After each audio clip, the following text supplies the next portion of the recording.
It is what it is, or is it? I think when we say it is what it is, a lot of times we say that as a placeholder. We say that because it helps us cope.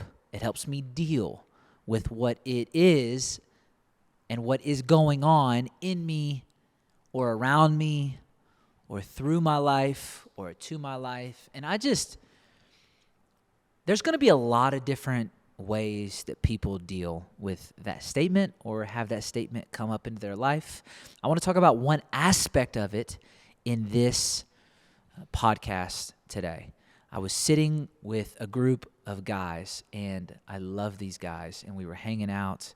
We were chatting. Usually when we sit together, we have phenomenal conversations. I hope you have other guys like that in your life. We were sitting around, having an amazing conversation, and all of a sudden, it comes up that there's this statement that they've noticed that they have been saying and that the people that they care about, their friends in their life, have also been saying. Some friends, family, and they've just noticed the different humans that they care about that are in their life regularly get to a point of saying it is what it is because they don't want to go any further. And there's a lot of reasons that statement comes up in my life. And I would say that us, myself included, we've all gotten to a point of we've maybe said it is what it is. You have either said that exact thing or you've had a similar thought of that nothing's going to change. The thing around me that is in my life is not going to change. It's not going to change today. It's not going to change tomorrow. It's not going to change in the future. Guess what? I can't change it. And I just want to call a timeout real quick on that thought, personally and socially and in communities. And I want to say, is that a helpful statement to make? Or does the status quo, does the typical, does the thing that you think and that I think can't change, does it need to change? Should it change? What would be different if it did change? Or what would be a better version of it if it could change? And so, for me, I've got some notes right here that I've been thinking about and working through and trying to really marinate on. And I just want to ask the question, but is what it is what you want or need it to be? And could we allow that question begin to challenge how we're viewing it, the thing that we don't think can change? So, with that being said, a lot of times it's easier to help someone else than it is to help ourselves. I found to be true that if I want to personally change, one of the quickest ways that I can begin to personally change is to publicly help something else that should change be changed, different, serve it. And so if a friend of mine comes to me, or if someone that I'm in close relationship that I care about, the specific for me that I think is really powerful is if you care about that person, you want them to find and to not settle. You want them to find what they're looking for and not settle for what has been up until this point. You want them to keep growing. You want them to aspire to more. You want them to dream. And so one of the quickest ways that I think that I've seen be effective in helping someone else is if I can think, if I was in their shoes, what would I want someone to be to me? Or if it's a parent, or if it's a sibling, and I wish that they were to me in a way, I need to be to them. It's like this. Do unto others as you would have them do unto you. The golden rule. The golden rule is actually found in the Bible in Matthew 7, verse 12. Do unto others as you would have them do unto you.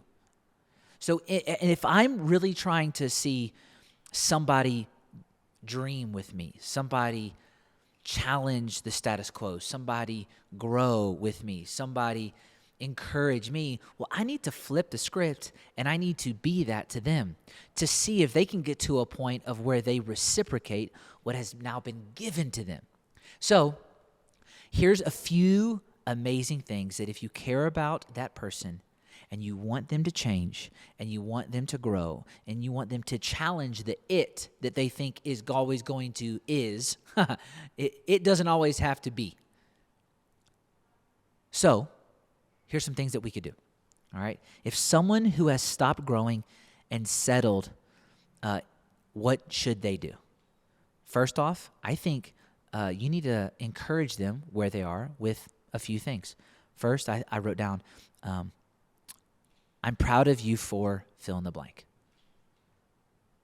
If you care about this person, you love this person, you want more for this person, they need someone to be proud of them for a specific area of their life. It's one way to immediately begin to encourage them, lift their spirits, and get their eyes up off of maybe themselves or the negativity that is on their life, and get their eyes up so that they can begin to see what's actually right around them, which is the you that's trying to call up and call out the uniqueness that is them. So I'm proud of you for blank. I'm grateful for you for blank. I believe in you for blank. How can I help you, or how can I serve you with blank? These 4 different things, these 4 different statements, 3 statements, 1 question, they help us be able to, instead of stand and face somebody that we care about, they help us stand next to them and see what they see and help them know that we're actually siding with them so that they don't settle for less than, so that they don't stay stuck, so that they don't just accept the status quo, so they actually don't have to stay, it is what it is, because they have somebody with them that's maybe holding their arms up, that's dreaming for them when they are struggling dreaming, that's for them when they don't realize or think that people are for them.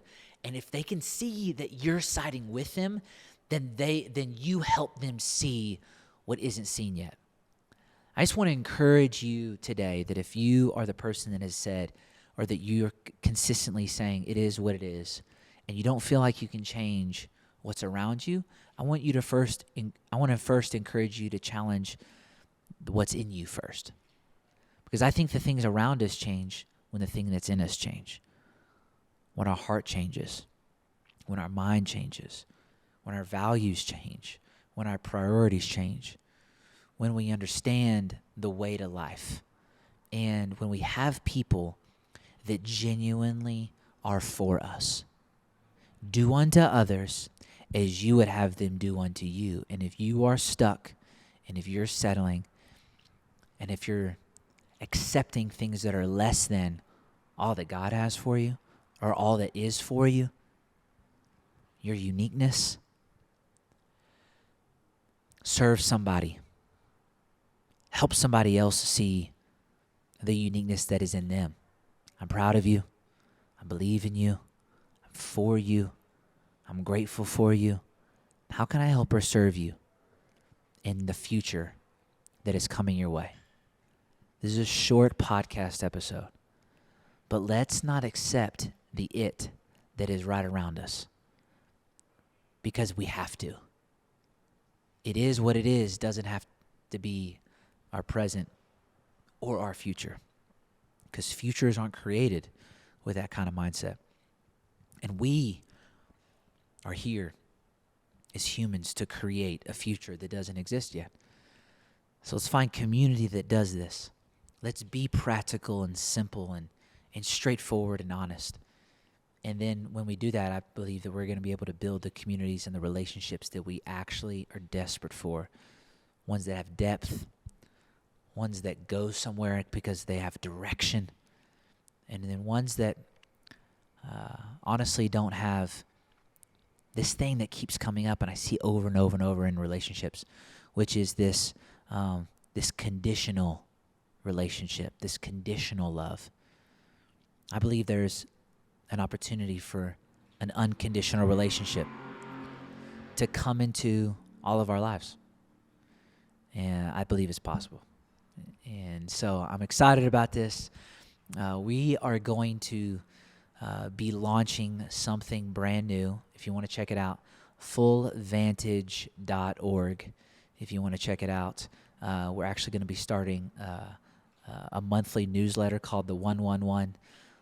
The one thing we're learning, the one thing we're asking, the one thing we're dreaming about. And I think the one thing that I'm learning right now is how present we can actually be and how practical we can be in the present.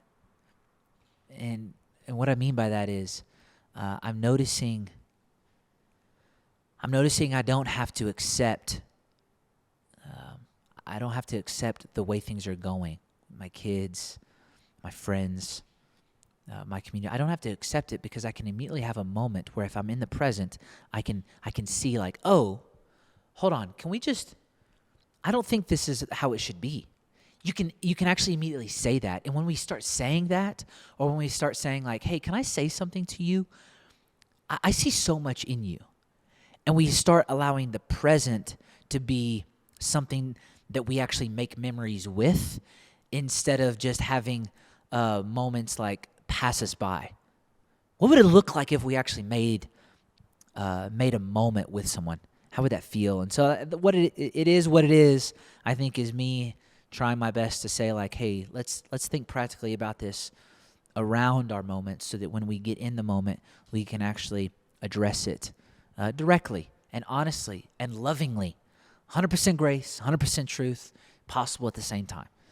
And so I got a lot of dreams, aspirations, but it's a daily just walking with the people that are in my life and being honest about where I am. So, again, thank you for being on this journey. Excited about year 2. We're in it. The podcast, we got a ton of really cool guests coming your way. I hope you're excited for it. I hope you're learning. And let us know what you're learning. Let us know all the things. And then if you haven't checked out our YouTube channel, everything is going down on it. But, yes, we will keep Spotify and we'll keep Apple Podcasts. Appreciate all of you. And if you want to support kind of what we're doing, feel free to throw a rating on all of it or subscribe. So all those things. You guys have a great day. It is what it is. Or can we challenge what it is? And should it be that way? Have a great day. See you soon.